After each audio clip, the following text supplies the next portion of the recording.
Hi there, my name is John Albiston, and today we're going to talk about leadership alignment in the church, specifically leadership alignment with the staff and leadership alignment with the board. Now, alignment does some amazing things for us, but misalignment causes a lot of problems. In some ways, it's not much different than lining up the wheels on your car. When your wheels are all in alignment, they're all pointing the same direction, the car goes down the road very smoothly. But if the wheels are just a little bit out of alignment, the car becomes very unstable.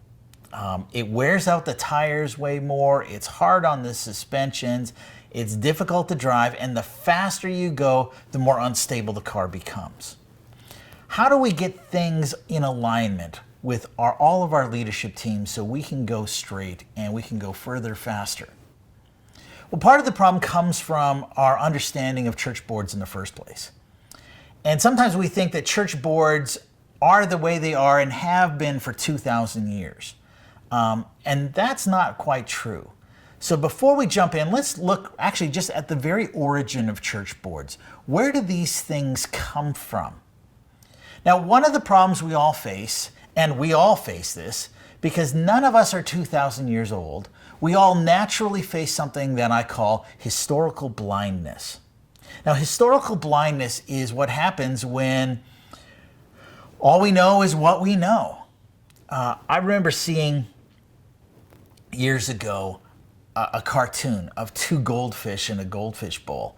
And one swims up to the other and says, "Hey, how's the water?" And the other one says, "What's water?"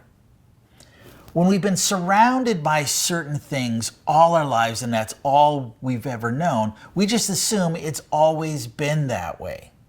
We become blind to what things are like outside of our experience. Now, what that creates is something called historical anachronism. Now, the word anachronism literally means against time. So, for example, a common one is we open up our Bibles and we read about Peter being a fisherman. And we think, I know what a fisherman is. That's one of those guys who wear sort of a ball cap, they put on hip waders, they go out to a stream, and they do fly fishing. So Peter was one of those. No, he wasn't. Historical anachronism is when we imagine that that's the way, what we know is the way it's always been. The historical anachronism that challenges us is when it comes to church boards.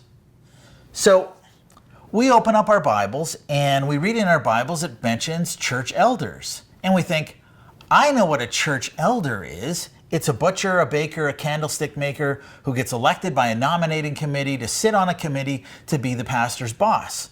And ultimately it's elected by all the people who are on a membership roll, and they operate according to a church constitution, and they have votes and first motion and second motion, all in favor, carried.